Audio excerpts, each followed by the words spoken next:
Welcome back, everyone. We're going to be continuing our 5-day-a-week broadcasts Monday through Friday on the coronavirus, the CCP virus. We're, of course, here broadcasting from my apartment in Queens, New York. And so we're going to start off first with these continued outbreaks in China. And, of course, those who've been watching the show know that we've been saying from the get-go this virus never really ended in China. And there were looming rumors of a second wave. And, well, Chinese Communist Party is now saying the second wave may be here. First off, in Henan province, China imposed new coronavirus lockdowns. Keep in mind they just recently opened up Wuhan on April 8th. And there's fear of a devastating second wave, according to Express UK. And in Harbin province, International Business Times reported that, like in Wuhan, people are collapsing on the streets in Harbin. The Chinese Communist Party has also enforced lockdowns there. We've also reported previously that in Wuhan, the epicenter of the virus, even though the Chinese Communist Party said they opened it up on April 8th, they didn't really open it up. We still had reports of residential compounds being closed down. We still had reports of people, for example, they emptied out the hospitals. Even people in critical care emptied them out, sent them home, and to paint the image, again, that everything's fine and dandy in China. That does not appear to be the case. And it appears now the Chinese Communist Party isn't trying to hide it as much. And note that in Heilongjiang on April 11th, actually, the Epoch Times reported they were preparing thousands of hospital beds, which means the Chinese Communist Party very likely knew the second wave was already happening, or at the very least, was preparing for a second wave outbreak because they anticipated it. Now, this is coming as they're opening things up. They're saying they have no new cases, everything's fine and dandy, nothing to see here. And they're, at the same time talking about asymptomatic cases, imported cases. They're trying to paint the picture this virus went away and is coming back. And of course, this is the image they're presenting and what a lot of media have been reporting, unfortunately. And now, I've mentioned before, Epoch Times is blacklisted in China, and proudly so, because that means we're not censoring ourselves. But we are able to do interviews over phone. We do have sources on the ground, and we do have people sending us things like leaked documents, and also videos, photos, and such. We had interviews with residents in Heilongjiang, and they said the residential compounds in some areas were locked down on April 2nd, after opening up on March 12th. And this is a quote: "Although local authorities did not provide a reason for the change in policy, residents believe it was due to new infections." On March 12th, the Chinese Communist Party reopened Heilongjiang. On April 2nd, they started locking down these residential compounds. April 7, they closed down the border with Russia. April 11th, now coming close, prepare thousands of hospital beds, and here we are now, where they're having cases of people collapsing on the streets, and people are seeing firsthand what they feared. Now, all of this comes as the Chinese Communist Party is talking about being more transparent. You may have seen the news that they talked about increasing the numbers of dead in Wuhan because they changed their metric. And many people were quick to point out that the number they increased it to was exactly to the T a 50% increase, which is leading many to assume that the Chinese Communist Party said increase it by 50%, and they took it to the T, took it to the word, increased it by 50%. It still is very, very unlikely we're getting real numbers out of China. Meanwhile, Foreign Policy is reporting China's military claims to be virus-free. Officially, not a single PLA soldier has been infected. Of course, the Epoch Times has reported otherwise previously. Notably, we quoted before the Hong Kong-based Information Center for Human Rights and Democracy, February 13th, reported that the virus had already spread to the People's Liberation Army and the People's Armed Police, the paramilitary organization in China.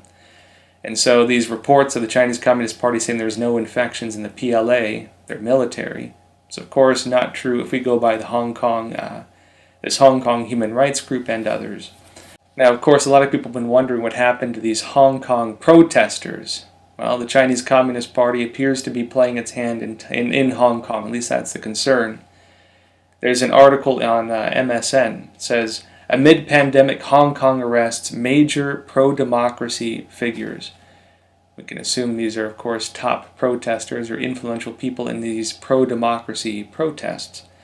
Gordon Chang, a well-respected China expert, put on Twitter, he said, quote, Correspondent at Michael_Yan tells me that, after speaking to a journalist source there, he thinks China is about to go full Tibet, quote unquote, on Hong Kong.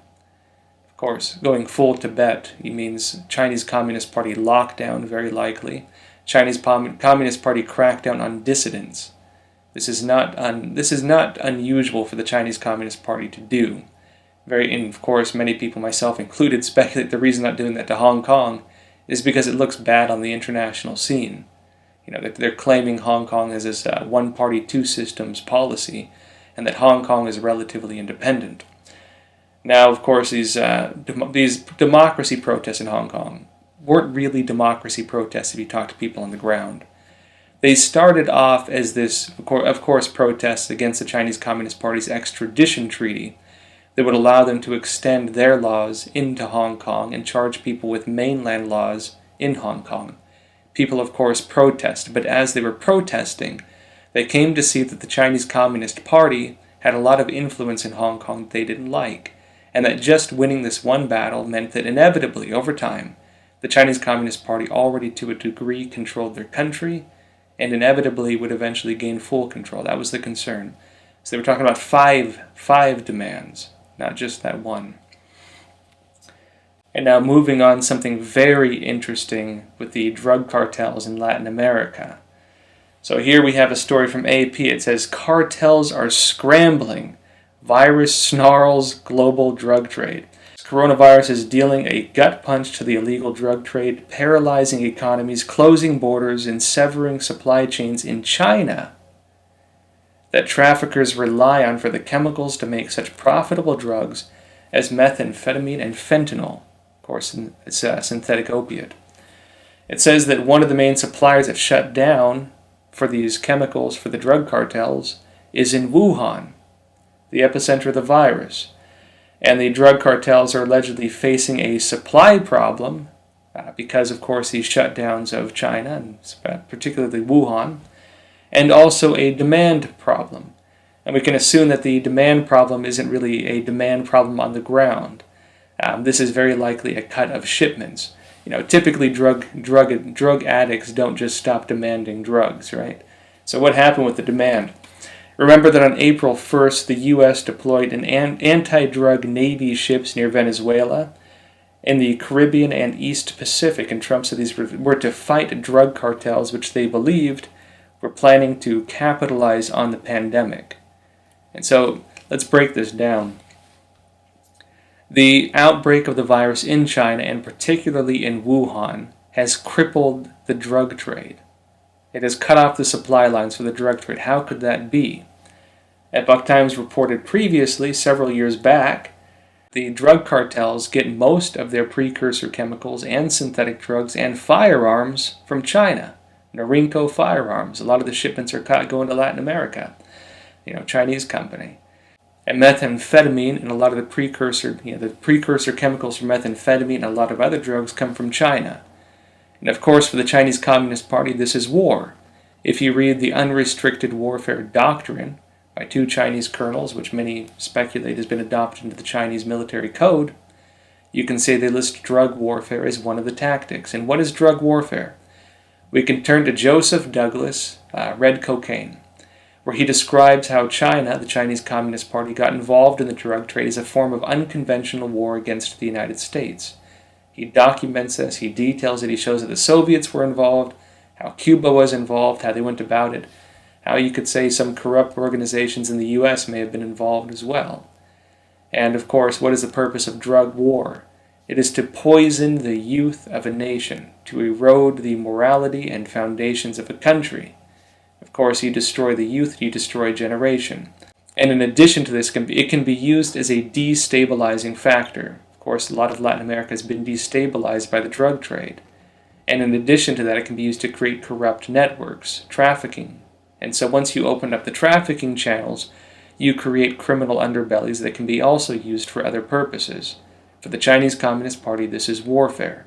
Again, listed in their Unrestricted Warfare Doctrine and written about very extensively in Joseph Douglas's book, Red Cocaine. Highly recommend reading it. You can actually find it online still. Now, moving on, you may have heard that there are now investigations. It's being taken seriously, finally, that nations are looking into whether this virus in China came from one of its laboratories. And keep in mind, leaking from a lab does not necessarily mean man-made. Leaking from a lab could mean it was a natural virus that was being stored at these laboratories.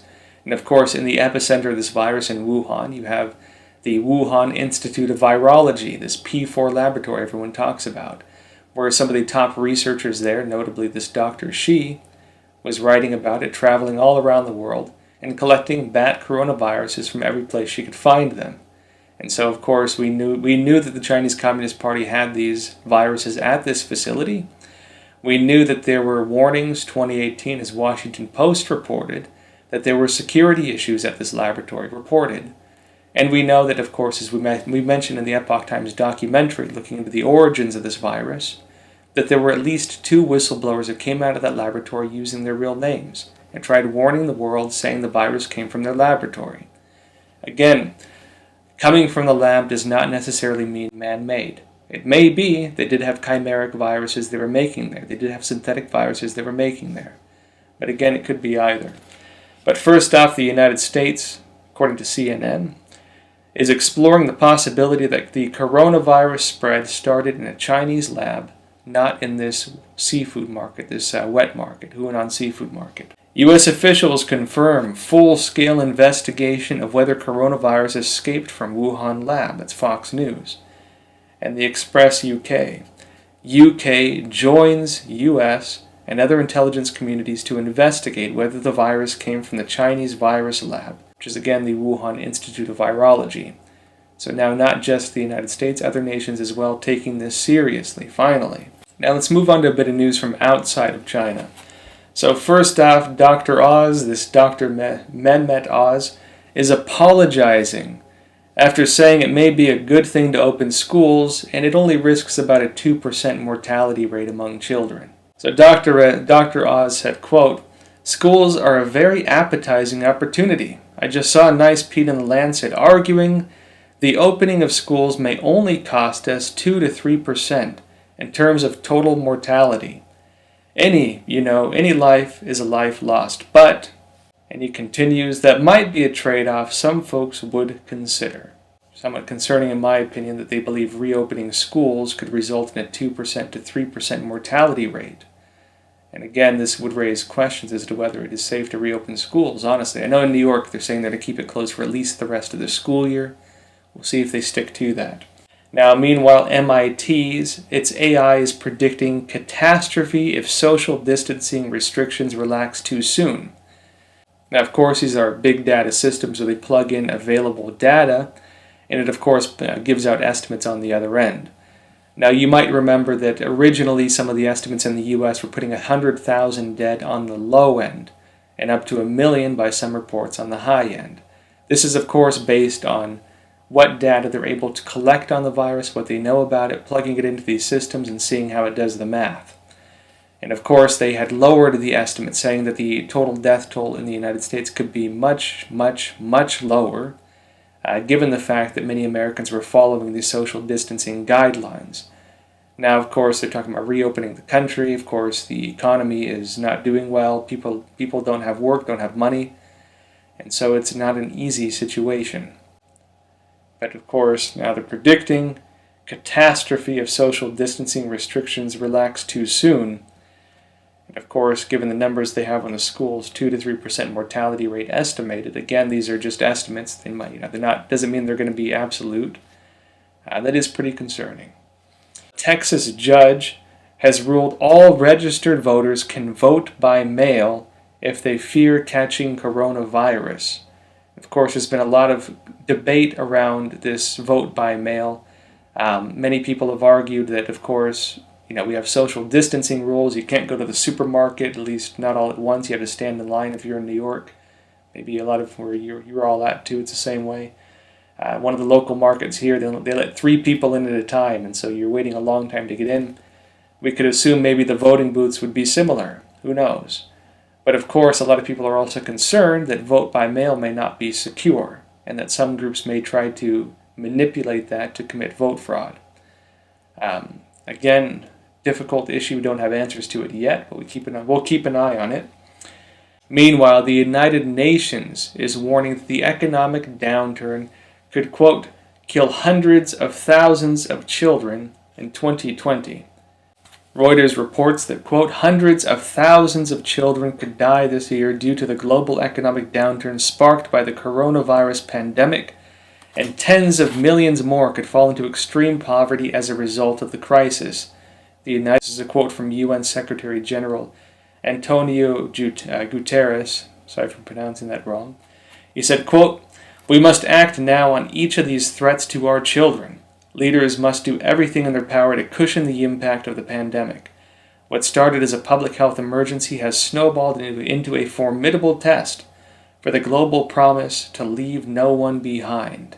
I have two different thoughts on this. On one side, of course, I'd agree that maybe ending the lockdowns too early is not a good idea. Of course, I understand that economically and in terms of people's livelihoods, maybe that's not an option. At the same time, we've seen what happened in China. As we noted earlier, they ended the lockdown too soon and now they're having more infections. Given the idea of whether they went away in the first place, of course, which isn't clear. But at the same time, when I hear United Nations talking specifically about risks to children, specifically about something that affects everybody, not just children, it does appear they're trying to appeal to people's emotions, and makes me wonder sometimes what the intention might be with that. And of course, it's a difficult situation also for some families that are on social welfare, and they rely on government deliveries to provide them with the goods they need. Maybe less so in some countries, but even in countries like Spain, you're starting to see headlines about this. Families saying they're going 2 days without food between food deliveries. They're on social welfare programs. Or, of course, people who aren't working and are running out of money very quickly because they're still paying rent, still paying the bills. And of course, on top of it, they still have to buy their daily goods, their food, their supplies, and these things. It is not an easy situation for many people. And meanwhile, in India, they have banned, get this, foreign direct investment from China and India's neighboring countries, because they're concerned the Chinese Communist Party is going to manipulate the economic downturn to buy up their economy, to buy up businesses, to buy shares and stocks and these types of things. And of course, the UK, as you might remember, we had another video on this previous episode. The UK has also been warning about similar issues, that the Chinese Communist Party appears to be, I'd say, taking advantage of the global pandemic, economic downturn, markets struggling to go and buy up businesses, and possibly, use finances or foreign direct investment and these types of things to take over economies. And India is taking a pretty strong step to blocking that, to preventing that from happening by banning this type of investment from China. And meanwhile, the WHO, according to Sky News, is refusing to release the names of doctors who blocked early declaration of the virus as a global health emergency, which of course also affected the travel bans. Now, when it comes to the Chinese Communist Party, they're taking a lot of flack right now, because as you may remember, they locked down Wuhan, they prevented travel inside China, but they were still allowing international flights. Why was the Chinese Communist Party forbidding internal travel from Wuhan, but still letting people from Wuhan travel to other countries? This is now being called into question. Did the Chinese Communist Party know what they were doing? Were they exporting the virus after it had started infections in Wuhan? Or was this just an oversight? Of course, this is now being looked into. And now, of course, as Sky News is reporting, the WHO may be implicated to a degree in that as well. And the Trump administration notably said it's going to be investigating the WHO and has put a freeze on financing to it in the meantime. And of course, it's Monday, and so I'm going to go over some questions from viewers. First up, we have one from Jaw HDI. Can you tell us more about organ harvesting and transplant business in China? So Epoch Times was the first media to break this story more than, I think, a decade ago, close to a decade and a half ago. Long story short, there were several whistleblowers, individuals who left China and came to the West and warned that this was happening in China. One of them, for example, was the wife of a medical doctor in China. The story she told was that he would stay up all night shaking, couldn't sleep, seemed very out of it, and then confessed to her one night that his job was to take the corneas out of the eyes of children, notably while they were still alive. There were other cases just as horrifying. Some of them were very difficult, honestly, to believe at first. As things have developed over time, of course, Epoch Times has continued reporting on this for more than a decade now. But as a story has developed over time, it has been shown to be increasingly plausible. Now, there was an independent study done in Canada by two researchers, a David Kilgore and a David Mattis, who published their findings about this in their book Bloody Harvest, and showed using various forms of evidence that the Chinese Communist Party is very, very, very likely committing these types of atrocities against people. And of course, independent journalist Ethan Gutman also looked into this and found the same thing. The Chinese Communist Party is using prisoners of conscience, most notably Falun Gong practitioners, although Muslim Uyghurs, have also been included, as well as some other groups. Falun Gong practitioners did appear for a very long time to be the main group targeted. Now, Ethan Gutman wrote his book. It's called The Slaughter, Mass Killings, Organ Harvesting, and China's Secret Solution to its Dissident Problem, where he came to the same conclusion again. And very recently, an independent tribunal in the UK confirmed the Chinese Communist Party has been using prisoners of conscience as living sources for organ transplants. And so this is something we're going to be continuing to expose, continuing to cover, and something that, as we speak right now, is still happening in China. Now, James Rogers next. Joshua, I wish that someone would do an in-depth story on how the CCP has polluted the country of China. And yes, the Chinese Communist Party has been terrible when it comes to environment. Notably, they're exporting this now. You might have heard that in Latin America, I believe in Ecuador, they just bought a large part of the rainforest, the Amazon rainforest. In China, you have deserts moving into cities. You have the waterways, almost completely polluted. They can't use them. Now, seeing the problem that its fertile regions, where it was growing a lot of its crops, are fading, of course, the Chinese Communist Party several years ago relinquished their policy for grain self-sufficiency. And so China became reliant on grain exports, at least to a large extent. And in addition to that, of course, they switched a lot of their focus on food to pork. And of course, the swine flu in China severely damaged the pork farms. And in addition to that as well, they also had the bird flu, the avian flu, which targeted their poultry. And so China is starting to feel a lot of pressure when it comes to environmental pollution, especially now when there are different warnings from various sources, including rumors spreading in China that they may have a food shortage with this virus. Now, next question is from Smooth Rider. He asks, isn't Falun Gong tied to Epoch Times or vice versa? Shouldn't this be disclosed? Just saying. I love the reporting, but credibility equals transparency. Now, some background on this. Epoch Times was attacked by several different news outlets which used very dishonest means to try to paint some big conspiracy with Falun Gong and Epoch Times and all these things and conspiracy theories and whatnot. Now, a lot of these reports were, I'd say, very dishonest, very disingenuous, and frankly, pretty discriminatory. Not only that, but they spread a lot of information that the Chinese Communist Party has been saying about Falun Gong, which is absolutely not accurate. The Epoch Times had several rebuttals to those reports, which are actually worth reading if you did read those stories. If you go to the Epoch Times homepage, go to the About Us, and scroll down, you'll find a video. Actually, I can even post it here in the description.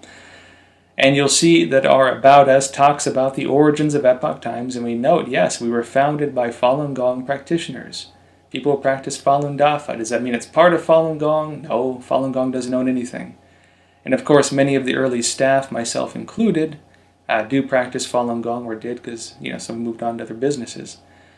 Now, when it comes to the story of Epoch Times, here's what happened. 1999, the Chinese Communist Party launched a persecution against 70 million to 100 million people, about 1 out of every 15 people in China. In other words, if you yourself did not practice Falun Gong in China, you had friends or family who did.